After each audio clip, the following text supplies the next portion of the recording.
সুপ্রিয় দর্শক, আসসালামু আলাইকুম। আপনাদের সবাইকে স্বাগত জানাচ্ছি এখনকার আলোচনায়। আপনাদের সঙ্গে আছি আমি সিরাজুল ইসলাম।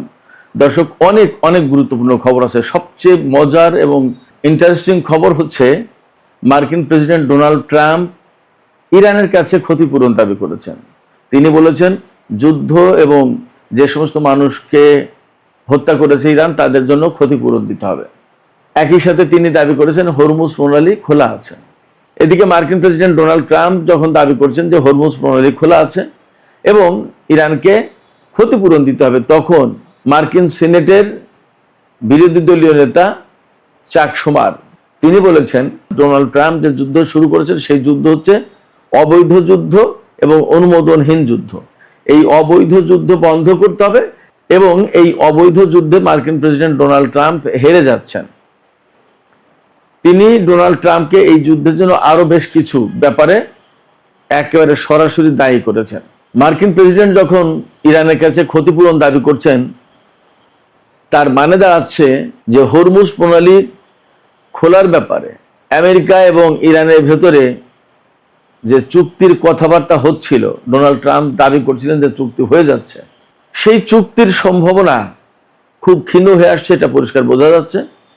যার প্রেক্ষাপটে আন্তর্জাতিক বাজারে নতুন করে তেলের দাম বেড়েছে এবং শেয়ার বাজারগুলো প্রচন্ড রকমের অস্থিতিশীল উদ্বেগ এবং উৎকণ্ঠার ভেতরে রয়েছে। এপাশে জার্মানির পররাষ্ট্রমন্ত্রী ইরানের পররাষ্ট্রমন্ত্রীকে হরমুজ প্রণালী খুলে দেওয়ার ব্যাপারে ফোন করেছিলেন এবং আলাপ করেছেন। জবাবে ইরানের পররাষ্ট্রমন্ত্রী আব্বাস আরাকচি জার্মান পররাষ্ট্রমন্ত্রীকে পরিষ্কার করে বলেছেন একটি কথা। সেই কথাটা কি, আমি বিস্তারিত আলোচনায় আনবো সে কথাও। সুপ্রিয় দর্শক, এই বিষয়গুলো নিয়ে আমরা আজকের ভিডিওতে বিস্তারিত কথা বলবো। আশা করি খুবই ইন্টারেস্টিং বিষয়গুলো আপনাদের ভালো লাগবে এবং আপনারা শেষ পর্যন্ত সঙ্গে থাকবেন। আর ভিডিও যদি ভালো লাগে তাহলে লাইক, কমেন্ট, শেয়ার করবেন এবং চ্যানেলটি সাবস্ক্রাইব করে প্লিজ সাথে থাকবেন। দর্শক, চলুন আমরা বিস্তারিত আলোচনা করি। সর্বপ্রথম আমরা ডোনাল্ড ট্রাম্পের বক্তব্য দিয়েই আলোচনা শুরু করি। ডোনাল্ড ট্রাম্প খুব স্পষ্ট করে বলেছেন, তার ট্রুথ সোশ্যালে দেয়া পোস্টে তিনি বলেছেন এই যে যুদ্ধ চলছে, এই যুদ্ধে যে সমস্ত মানুষ হতাহত হয়েছে এবং ইরান এর আগে আরো বিভিন্ন সময় বিভিন্ন লোকজনকে হত্যা করেছে রাস্তার পাশে বোমা পেতে রেখে, এমনকি ইরানের ভেতরে যে সমস্ত মানুষ মারা গেছে, বিশেষ করে জানুয়ারি মাসে যে বিক্ষোভ আন্দোলন শুরু করেছিল জ্বালাও পোড়াও নাশকতা ভাঙচুর, সেই সময় প্রচুর পরিমাণে লোক মারা গেছে নাশকতা ঠেকাতে গিয়েও অনেক লোক মারা গেছে। তাদের জন্য ডোনাল্ড ট্রাম্প ক্ষতিপূরণ দাবি করেছেন এবং তিনি দাবি করেছেন আরেকটা কথা। 2000 সালে ইয়েমেনের উপকূলে আমেরিকার একটি যুদ্ধ জাহাজে হামলা হয় এবং তাতে 17 জন নাবিক নিহত হয়। ওই হামলার জন্য ইরানকে ক্ষতিপূরণ দিতে হবে। অথচ সেই সময় আমেরিকাই দাবি করেছিল, আমেরিকাই বলেছিল এবং দুনিয়ার সবাই বলেছিল যে আল কায়দা এই হামলার জন্য দায়ী। সবচেয়ে বড় কথা হচ্ছে যে আল কায়দার সাথে ইরানের কোনোদিন কখনো সম্পর্ক ছিল না, বরং আল কায়দার সাথে ইরানের প্রচন্ড রকমের শত্রুতা ছিল। আল কায়দা ইরানের যথেষ্ট ক্ষতি করেছে, সেই আল কায়দাকে দায়ী করেছিল মার্কিন প্রশাসন। এখন ডোনাল্ড ট্রাম্প বলছে যে সেই ইউএসএস কোল এই জাহাজে যে হামলা হয়েছিল তার জন্য ইরানকে ক্ষতিপূরণ দিতে হবে। ইন্টারেস্টিং ব্যাপার হচ্ছে যে এই যে ইরানের সাথে ইসরায়েল এবং আমেরিকার যে যুদ্ধটা হলো, এই যুদ্ধ তো তারাই চাপিয়ে দিয়েছে, এটা তো সবাই জানে, একদম পরিষ্কার চোখের সামনে দেখা যাচ্ছে। এটা আমাকে বলতে হবে না, এটা সবাই জানে যে আমেরিকা এবং ইসরায়েল ইরানের সাথে যুদ্ধ শুরু করেছে। তার আগে তো ইরানের সাথে আমেরিকার আলোচনা চলছিল, সেই আলোচনা চলার ভেতরেই হামলা চালিয়ে দিল। যখন এই হামলা চালিয়ে দিল তখন যুদ্ধ শুরু হলো এবং ইরান পাল্টা জবাব দেওয়া শুরু করলো। তাই ইরানের পাল্টা জবাবে কিছু লোক তো মারা গেছেই, আমেরিকার সেনা মারা গেছেই। প্রশ্ন হচ্ছে আমেরিকা এবং ইসরায়েল যদি ইরানের উপরে যুদ্ধ চাপিয়ে না দিত তাহলে কি ইরান যুদ্ধ করতে যেত না তো। আর ইসরায়েল এবং আমেরিকার হামলায় ইরানের কত মানুষ মারা গেছে আমরা তো দেখতেই পাচ্ছি। তারা যেখানে যায় সেখানে একদম বিরান ভূমি করে দেয়, মানুষ একদম সাফ করে ফেলে মেরে। গাজাতে হয়েছে, লেবাননে হচ্ছে, ইরাকে হয়েছে, আফগানিস্তানে হয়েছে, সিরিয়ায় হয়েছে, লিবিয়ায় হয়েছে, হয়নি কোথায়, যেখানে গেছে সেখানে। ভিয়েতনামে কত মানুষ মারা গেছে, জাপানে কি করেছে, হিরোশিমা নাগাসাকিতে আমেরিকা। তাদের বৈশিষ্ট্য তো এটা, যুদ্ধের বৈশিষ্ট্য হচ্ছে বিপুল পরিমাণে মানুষ মারো। যেখানে যুদ্ধের জন্য দায়ী তারা, এবং এই তো আমেরিকার সিনেটের যে সংখ্যালঘু দলের নেতা অর্থাৎ বিরোধী দলীয় নেতা চাক শুমার, তিনি কি বলেন, এই যুদ্ধ শুরু করেছেন ডোনাল্ড ট্রাম্প, এবং এইটি চাক শুমার বলছেন এটি অবৈধ যুদ্ধ, অনুমোদনহীন যুদ্ধ, মার্কিন কংগ্রেস থেকে অনুমোদন নেওয়া হয়নি, সেখানে অবৈধ যুদ্ধ এটা। এবং তিনি এক্সে দেয়া পোস্টে বলেছেন বারবার, যতটা বাক্য লিখেছেন ততবারই অবৈধ যুদ্ধ বলেছেন, যে এটি অবৈধ যুদ্ধ, এই অবৈধ যুদ্ধ এখনই বন্ধ করা দরকার। ডোনাল্ড ট্রাম্প এই অবৈধ যুদ্ধে হেরে যাচ্ছে, এবং এই অবৈধ যুদ্ধের কারণে আমেরিকার জনগণ ভীষণভাবে কষ্টে পড়েছে, তাদের জীবনযাত্রার ব্যয় বেড়ে গেছে, জিনিসপত্রের দাম বেড়ে গেছে, এবং এই অবৈধ যুদ্ধ আমেরিকার সেনাদের জীবন ঝুঁকির মুখে পড়েছেন। চাক শুমার এই কথাগুলো বলেছেন, যতবার বলেছেন যুদ্ধের কথা ততবার বলেছেন অবৈধ যুদ্ধ। সেখানে ডোনাল্ড ট্রাম্প যদি ইরানকে দায়ী করার চেষ্টা করে, তখন সেটা একটা হালকা কথাবার্তা হয় না, একজন প্রেসিডেন্ট সুলভ কথাবার্তা এটা। অবশ্য ডোনাল্ড ট্রাম্পের কাছ থেকে অনেকেই প্রেসিডেন্ট সুলভ কথাবার্তা হয়তো আর প্রত্যাশা করেন না, কারণ তার পক্ষে হয়তো সেগুলোর বলা সম্ভব না। নানান রকমের বিতর্কিত কথাবার্তা বলেন, উল্টাপাল্টা কথা, কোনটা প্রেসিডেন্টের সাথে মানায় কোনটা মানায় না, এই সমস্ত বিষয়গুলো হয়তো তিনি আসলে ভাবেন না, আমরা দেখতে পাচ্ছি বিভিন্ন সময়। তো সেক্ষেত্রে তিনি যে দাবি করছেন এটা জাস্ট কথা পিঠে কথা বলতে হয় তাই। ইরান যেহেতু আমেরিকার কাছে ক্ষতিপূরণ দাবি করেছে এবং তারা দিতে রাজিও হয়েছিল, এখন চুক্তি হয়তো হরমুজ নিয়ে হবে না, তার হাতে বের হয়ে যাওয়ার কোনো পথ নেই। চাক শুমার কথাও বলেছেন যে ডোনাল্ড ট্রাম্প এমন এক অবৈধ যুদ্ধে জড়িয়েছেন এবং অযৌক্তিক যুদ্ধে, এই যুদ্ধ থেকে তিনি আর বেরিয়ে যাওয়ার কোনো পথ পাচ্ছে না, তার হাতে কোনো পথ নেই। তো ডোনাল্ড ট্রাম্প যেহেতু কোনোভাবেই যুদ্ধ করেও পাচ্ছেন না, কূটনীতিতেও পারছেন না, আবার যুদ্ধ বাদ দিয়ে চলেও যেতে পারছেন না, এই অবস্থায় এখন একটা গান শুরু করে দিল যে ইরানকেও ক্ষতিপূরণ দিতে হবে, ইরানকেও ক্ষতিপূরণ দিতে হবে। এটা কোনো অর্থবহ কথা হতে পারে না প্রেসিডেন্টের কাছ থেকে। বরং চাক শুমার যেটা বলেছেন, যে কথাগুলো, সেই কথাগুলো অনেক বেশি গুরুত্বপূর্ণ, সেগুলোর একটা আলাদা মর্যাদা আছে। ডোনাল্ড ট্রাম্প একই সাথে বলেছেন হরমুজ প্রণালী খোলা আছে। হরমুজ প্রণালী খোলা আছে কি বন্ধ আছে তা আমরা দেখতে পাচ্ছি না। গতকালকে অর্থাৎ সোমবার 10ই আগস্ট সোমবার হরমুজ প্রণালী দিয়ে মাত্র 6টি জাহাজ চলাচল করেছে। তার আগে কয়েকদিন পরপর 8 থেকে 15টা জাহাজ চলাচল করেছে, আর সেখানে গতকাল 6টা আরো কমে গেছে। জাহাজ চলাচল কমে যাওয়া মানেই তেল গ্যাস কম যাচ্ছে সারা বিশ্বে। সারা বিশ্ব তো কলাপস করবে, অর্থনৈতিক মন্দা আসলো বলে যা পরিস্থিতি, এবং সারা বিশ্বে জনজীবন একদম মানে বিপন্ন হয়ে যাওয়ার মতো অবস্থা হবে। তো তেল জ্বালানি না থাকলে কি মশকরা নাকি? এরই মধ্যে নতুন করে আবার তেলের দাম বেড়েছে। আজকে এই তেলের দামের খবর হচ্ছে, আমরা মনে হয় গতকাল বা পরশু $84 বলেছিলাম সর্বশেষ, আজকে $88 উপরে চলে গেছে ব্রেন্ট ক্রুডের দাম। আর ওয়েস্ট টেক্সাস ইন্টারমিডিয়েটের দাম $82.52 প্রতি ব্যারেল। তেলের দাম বাড়ছে, জাহাজ চলাচল নেই, এবং আমেরিকা আর ইরানের মধ্যে চুক্তির সম্ভাবনা খুবই ক্ষীণ হয়ে গেল। এখন এখান থেকে যদি আমেরিকা ব্লকেড না সরিয়ে এবং তার ঘাঁটি তার সেনাদেরকে না সরিয়ে নেয়, তাহলে মনে হচ্ছে ইরান আমেরিকার ঘাঁটিগুলোর উপর আমেরিকার উপর আবার হামলা চালাবে, এবং তারই একটা দিক নির্দেশনা সম্ভবত ইরানের সর্বোচ্চ নেতা দিয়েছেন। এদিকে হরমুজ প্রণালী খোলার ব্যাপারে জার্মানির পররাষ্ট্রমন্ত্রী জোহান ওয়াদেলফুল তিনি ফোন করেছিলেন, আলোচনা করেছেন। সেখানে আব্বাস আরাকচি একদম সুস্পষ্ট করে বলেছেন, আমেরিকা এবং ইসরায়েল যেহেতু যুদ্ধটা শুরু করেছে, তারা যুদ্ধ চাপিয়ে দিয়েছে, এবং তার কারণেই এই হরমুজ প্রণালী এলাকায়, অর্থাৎ আমেরিকা এবং ইসরায়েলের যুদ্ধের কারণেই হরমুজ প্রণালী এলাকায় নিরাপত্তাহীনতা সৃষ্টি হয়েছে। আমেরিকা এবং ইসরায়েল যখন আগ্রাসন বন্ধ করবে, তখন এই নিরাপত্তাহীনতা চলে যাবে এবং হরমুজ প্রণালী খোলা হবে। তার আগে আসলে খোলার কোনো স্কোপ নেই, সুযোগ নেই। আর যদি আমেরিকার সাথে এই ব্যাপারে আলোচনা করতে হয় বা চুক্তি করতে হয় বা কোনো হরমুজ প্রণালী খোলার কার্যকর ব্যবস্থা করতে হয়, তাহলে আমেরিকাকে আগেই ইসলামাবাদ সমঝোতা স্মারক মেনে চলতে হবে, ওইটা পুনর্বহাল করতে হবে। একই সাথে আব্বাস আরাকচি এও বলেছেন, হরমুজ প্রণালী এলাকা থেকে আমেরিকার নৌ অবরোধ প্রত্যাহার করতে হবে, তা না হলে হরমুজ প্রণালী খোলার কোনো সুযোগ নেই। এই ব্যাপারে আব্বাস আরাকচি জার্মান পররাষ্ট্র মন্ত্রীকে আর একটা গুরুত্বপূর্ণ কথা বলেছেন যেহেতু আমেরিকা এবং ইসরায়েলের আগ্রাসনের কারণে হরমুজ প্রণালী এলাকায় এই নিরাপত্তাহীনতা সৃষ্টি হয়েছে এবং হরমুজ প্রণালী এলাকা বন্ধ হয়েছে, সেক্ষেত্রে আন্তর্জাতিক সম্প্রদায়ের উচিত এই যুদ্ধের জন্য আমেরিকাকে দায়ী করা এবং তার উপর চাপ সৃষ্টি করা যাতে হরমুজ প্রণালী এলাকা থেকে নৌ অবরোধ তুলে নেয়। তো সুপ্রিয় দর্শক, এখনকার আলোচনা এখানে শেষ করতে চাইছি। আলোচনা শেষের আগে আমি আপনাদের কাছে জানতে চাই, ডোনাল্ড ট্রাম্প যে বললেন যে ইরানকে ক্ষতিপূরণ দিতে হবে, এটা কি শুধুই মাত্র কথার কথা নাকি আসলে এই কেন্দ্রিক কোনো চাপ সৃষ্টি করতে পারে এবং এক ধরনের জটিলতা সৃষ্টির চেষ্টা করছেন মার্কিন প্রেসিডেন্ট ডোনাল্ড ট্রাম্প? আপনাদের কি মনে হয়? এবং এই কথা বলে কি তিনি ইরানের যে দাবি, ক্ষতিপূরণের দাবি, সেই দাবিকে আরো একটু হালকা করে দেওয়ার চেষ্টা করছেন কিনা? আপনাদের মতামত জানিয়ে কমেন্টে লিখতে পারেন।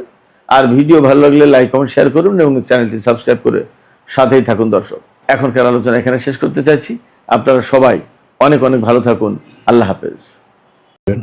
সৌদি আরব, পাকিস্তান এবং তার্কির একটা ডিফেন্স ট্রিটি হয়েছে, যেটা গত 17 সেপ্টেম্বর 2025 সালে পাকিস্তান এবং সৌদি আরবের মধ্যে হওয়া ডিফেন্স ট্রিটির আলটিমেট এক্সপেন্ডিশন বলা যায়, যেখানে তার্কি যোগ হয়েছে। এবার এটাকে আরো গঠনমূলকভাবে বেশ কিছু পরিবর্তন নিয়ে আসা হয়েছে, যেখানে যোগ করা হয়েছে যে ন্যাটোর আর্টিকেল 5 স্টাইল। দ্যাট মিনস হচ্ছে আগামীর দিনগুলোতে যদি সৌদি আরব, পাকিস্তান এবং তার্কি এই 3 কান্ট্রির উপর অন্য কোনো দেশ আক্রমণ করে, তবে এই 3 কান্ট্রি এক কান্ট্রি হয়ে অ্যাটাক করবে শত্রুপক্ষকে।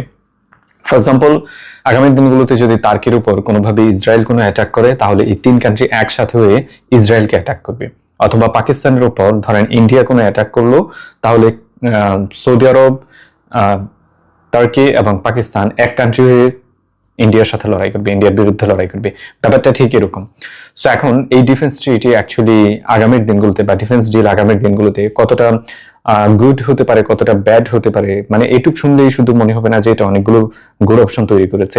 Actually in details, in depth এটা আসলে গুড হবে কিনা, না এটা ব্যাড ইমপ্যাক্ট তৈরি হবে, অ্যাজ এটাকে বলা হচ্ছে যে Islamic NATO, actually Islamic NATO হিসেবে এটা আসলে রেজাল্ট দিতে পারবে কিনা আগামীর দিনগুলোতে, এখানে রিস্ক কি এবং সুবিধা অ্যাকচুয়ালি কে আদায় করবে, আগামীর দিনগুলোতে বিপদে আসলে কে পড়তে যাচ্ছে, এমন অনেকগুলো ইস্যুজ এখানে জড়িত আছে।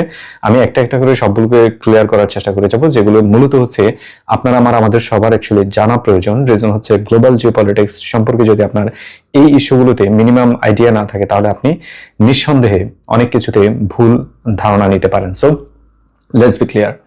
প্রথমত, ডিফেন্স ট্রিটি অ্যাকচুয়ালি কেন করা হয়? মূলত দ্বিতীয় বিশ্বযুদ্ধের পর যখন ন্যাটো তৈরি করা হয়েছিল, তখন আলটিমেট গোল ছিল, সেই সময়ের সুপার পাওয়ার মূলত ছিল সোভিয়েত ইউনিয়ন।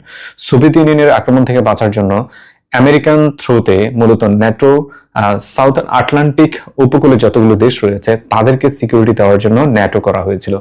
সেই ন্যাটোতে একে একে সেই সময় যতগুলো ইউরোপিয়ান কান্ট্রি যোগ দিয়েছে, সাথে তার্কিও যোগ দিয়েছিল। এবং ন্যাটোর আর্টিকেল 5 বলা হয়েছে যে এই ন্যাটোভুক্ত যতগুলো দেশ রয়েছে তাদের কাউকে যদি অন্য কোনো দেশ অ্যাটাক করে, তাহলে তারা সবগুলো দেশ এক কান্ট্রি হয়ে আক্রমণকারী দেশকে অ্যাটাক করবে। এটা তখন ডিজাইন করা হয়েছিল শুধুমাত্র সোভিয়েত ইউনিয়নকে টার্গেট করে। 90-র দশকে এসে সোভিয়েত ইউনিয়ন ভেঙে যায় এবং ন্যাটো ধীরে ধীরে মূলত হচ্ছে ওয়েপনারলি আপডেট হতে থাকে, কিন্তু ইউনিটি হিসেবে এটা দুর্বল হতে থাকে। এন্ড আজকের দিনে ন্যাটো সবচেয়ে দুর্বল একটা সংস্থা হিসেবে, মিলিটারি অ্যালাই হিসেবে কাজ করে যাচ্ছে, যেখানে ন্যাটো মেম্বারের উপর আঘাত করার পর কোনো ন্যাটো মেম্বার অ্যাকচুয়ালি তাদেরকে সেভ করতে যায় না। এটা হচ্ছে ন্যাটোর বর্তমান অবস্থান এবং ন্যাটো স্ট্যান্ডার্ড অ্যাকচুয়ালি কিভাবে চলছে সেটা।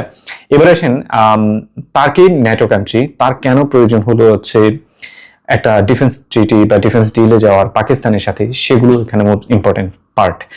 সো মধ্যপ্রাচ্যের বর্তমান সার্কামস্টেন্সের দিকে যদি তাকান, তাহলে সবচেয়ে বেশি বিপজ্জনক অবস্থায় রয়েছে মূলত সৌদি আরব। সৌদি আরবের সাথে আমেরিকার একটা ডিফেন্স ট্রিটি ছিল, সেই 90-র দশকে তৈরি করা হয়েছে, যেটা পেট্রো ডলারকে পুঁজি করে সৌদি আরবকে যে কোনো ধরনের সিকিউরিটিতে, ডিফেন্স রিলেটেড যে কোনো ধরনের সিকিউরিটিতে গ্যারান্টি দেওয়া হয়েছিল যে সৌদি আরবকে নিশ্চিতভাবে তারা নিরাপদ রাখবে এবং সৌদি আরবের মাটিতে কোনো ধরনের আঘাত হতে দিবে না।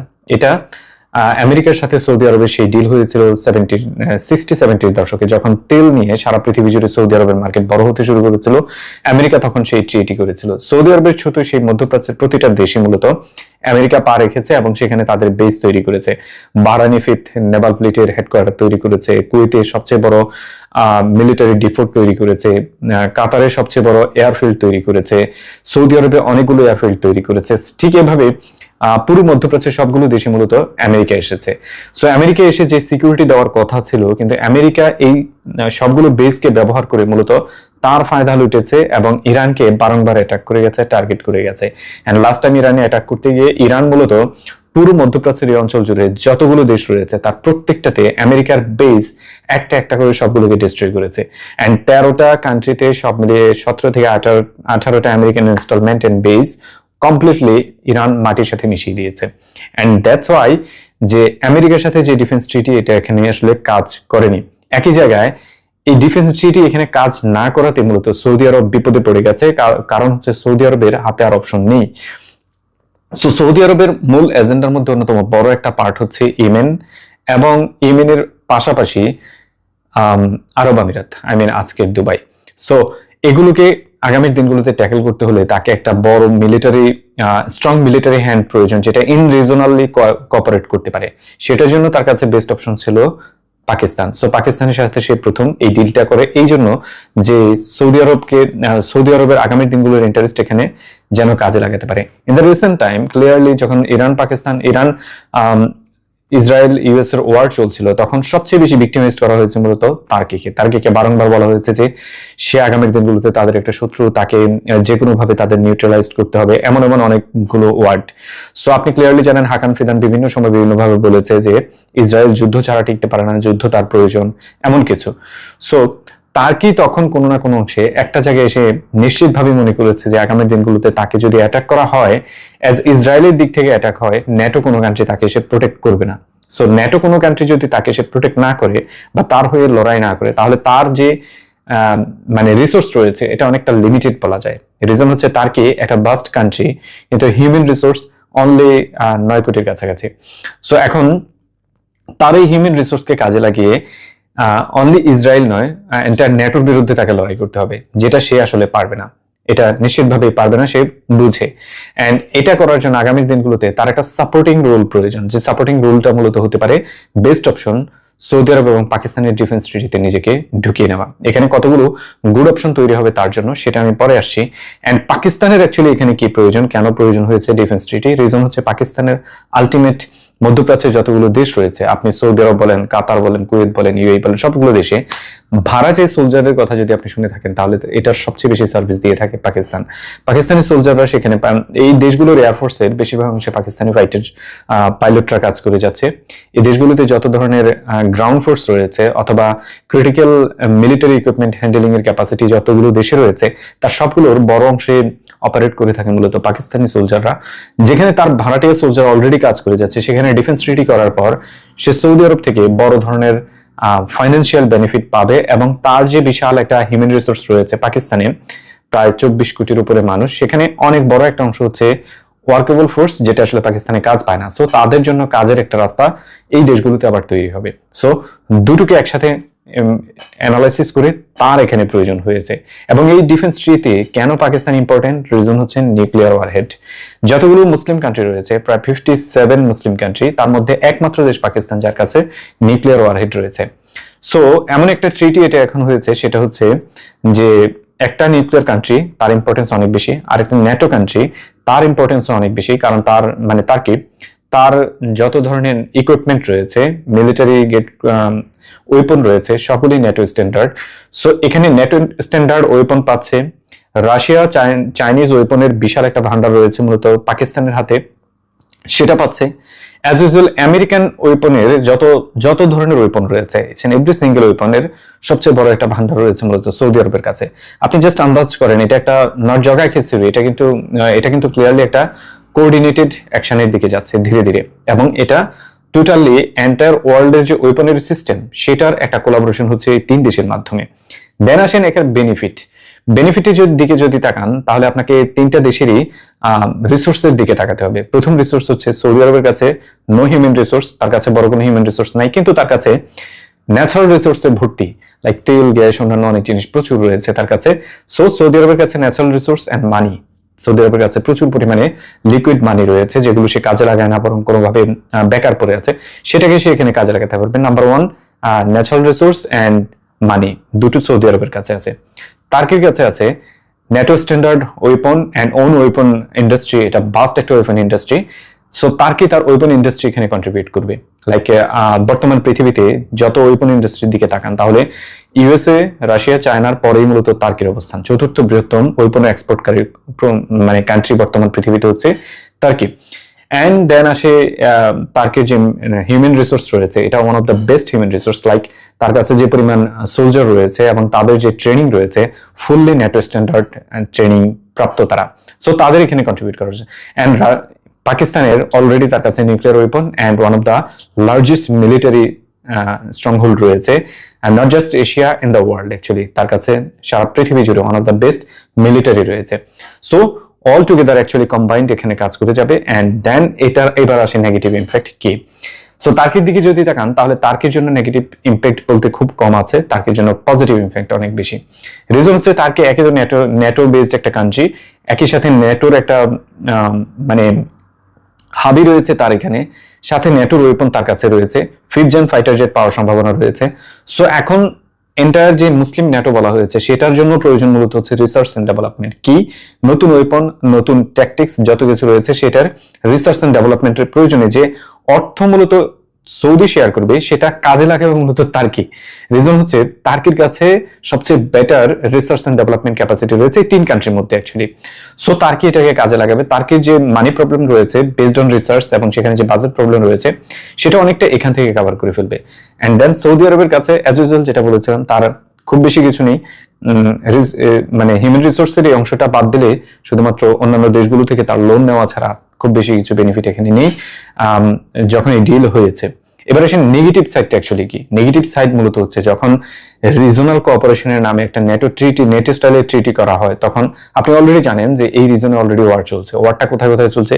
ওদিকে লেবাননে চলছে, এদিকে ইরানে চলছে, আর এদিকে হচ্ছে ইয়েমেনে চলছে। মানে অলমোস্ট আমি আপনাদের ইয়েমেনের মানে মধ্যপ্রাচ্যের জিওগ্রাফি বোঝাতে গিয়ে যখন বলেছিলাম না যে একটা ট্রায়াঙ্গেল, আপনি জাস্ট ট্রায়াঙ্গেলের দিকে ফলো করেন, ট্রায়াঙ্গেলের 3টা প্রান্তে এখন ওয়ার চলছে। সো ট্রায়াঙ্গেলের এই 3 কান্ট্রি ডেফিনেটলি এটা ফিল করে যাবে তাদের জন্য, তাদের এগেনস্টে অ্যাকচুয়ালি এই ট্রিটি করা হয়েছে। যদিও তারা সেভাবে কখনো কিছু বলেনি, বাট একইভাবে এই ট্রায়াঙ্গেলের ভেতরে অন্যতম সিভিয়ার কান্ট্রি হচ্ছে মূলত ইসরায়েল। ইসরায়েল মনে করে তার রিলিজিয়াস যে সুপ্রিমেসি, জুস সুপ্রিমেসি, সেটাই মূলত একমাত্র টিকে থাকার জন্য এখানে একমাত্র, অন্য কারো কোনো জায়গা নেই। সো সে তার যে এন্টায়ার মানে গ্রেটার ইসরায়েল স্থাপনের চেষ্টা করে যাচ্ছে, সেখানে মূলত এই 3 কান্ট্রির যে ডিফেন্স ফ্যাক্ট সেটার এগেনস্টে তাকে লড়তে হবে, নাম্বার 1। নাম্বার 2, রিজনাল যে 3টা কান্ট্রিতে এই মুহূর্তে ওয়ার চলছে তারা কোনো না কোনো অংশে এখন এটা ফেস করে যাবে যে তারা এই ডিফেন্স ট্রিটি কোনো অংশে তাদের বিরুদ্ধে কাজে লাগাতে পারে। ফর এক্সাম্পল ইয়েমেনের প্রতিদিন কোনো না কোনো ভাবে সৌদি আরবের সাথে তার ফাইট হচ্ছে। এন্ড ইয়েমেনের সাথে যখন ফাইট হচ্ছে, ইয়েমেন মূলত এই ফাইটের জন্য সবচেয়ে বেশি ব্যবহার করে যাচ্ছে ইরানিয়ান ওয়েপন। সো যখন সৌদি আরবে ইরানিয়ান এই ওয়েপন গিয়ে ইয়েমেনের থ্রুতে হিট করে, তখন আর্টিকেল 5 এর মতো করে তাদের ট্রিটি অ্যাক্টিভ করার কথা, কিন্তু সেটা এন্টার রিজনে কোলাপস তৈরি করবে। সো এখন এটা দেখার বিষয় আগামী দিনগুলোতে এটা আসলে কিভাবে যায়। সো ফ্রম মুসলিম নেটোর কথা বলা হয়েছে, আমি সেখানে মুসলিম নেটো হওয়ার মতো কিছু দেখি না। কেন এমনটা দেখি না? এর পেছনের অনেকগুলো কারণ রয়েছে। একটা কারণ আমি দেখাই তাহলে আপনি বুঝবেন। মূল কারণটা হচ্ছে ধরেন গাজা যখন জেনোসাইড হচ্ছিল, তার্কি টোটালি প্রায় $20 বিলিয়ন বিজনেস প্রথম ইয়ারে করেছে, দ্বিতীয় বর্ষে এটা 10 বিলিয়নই নামিয়ে এসেছে, কিন্তু নীলকরণে আজকের দিনেও প্রায় 8 থেকে 10 বিলিয়ন ডলারের ব্যবসা করে যাচ্ছে তার্কি। সো গাজা জেনোসাইড যেখানে চলছিল সেখানে গাজাকে রক্ষা করার জন্য অ্যাটলিস্ট ফাইন্যান্সিয়াল যে হ্যাম্পারটা করা উচিত ছিল সেটাও করেনি। আপনার কোন কারণে মনে হয় মানে এরা গাজাকে সেভ করবে বা মুসলিম ওয়ার্ল্ডের হয়ে কাজ করবে না? নাম্বার 2, ইয়েমেনে দীর্ঘদিন ধরে সৌদি আরবের ব্লকেটের কারণে ইয়েমেন এই কান্ট্রিটা লিটারালি ডিস্ট্রয়েড হওয়ার পথে রয়েছে, বাট এটা নিয়ে কোনোদিন কোনো কথা বলেনি। এরদোগানের তার্কি, সৌদি আরব এবং ইজিপ্ট, এই 3টা কান্ট্রি সরাসরি ইয়েমেনের লিটারালি আজকের দিনে ইয়েমেনকে ফকির বানানোর ক্ষেত্রে এদের অবদান সবচেয়ে বেশি। সো ইউএসএ, ইউকে এবং সৌদি আরবের সাথে হাত মিলিয়ে এরা সবচেয়ে বড় অংশ কাজ করেছে, বাট তারা কখনো এটাকেও সলভ করার চেষ্টা করেনি। নাম্বার 3, রিসেন্ট সার্কামস্টেন্সেসে ইরানের সাথে যখন যুদ্ধ হচ্ছিল, এন্টায়ার ন্যাটো ব্যাক করেছিল হচ্ছে ইসরায়েল এবং সৌদি ইউএসএ কে।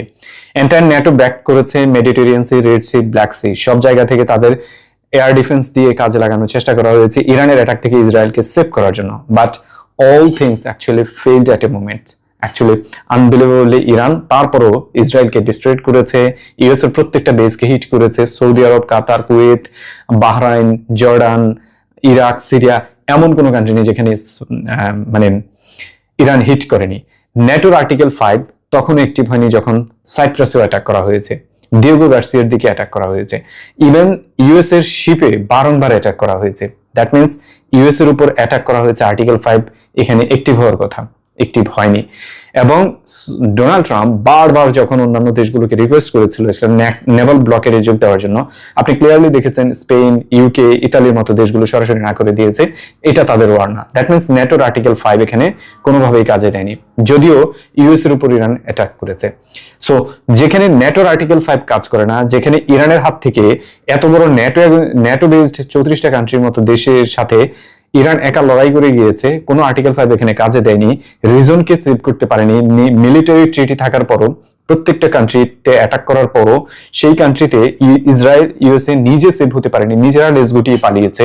সেখানে আপনার কোন কারণে মনে হয় টার্কি, পাকিস্তান, সৌদি আরবের ডিফেন্স ট্রিটি মূলত এই রিজনকে সেভ করবে এবং লাইক ইরানের হাত থেকে এই দেশগুলোকে আসলে রক্ষা করবে?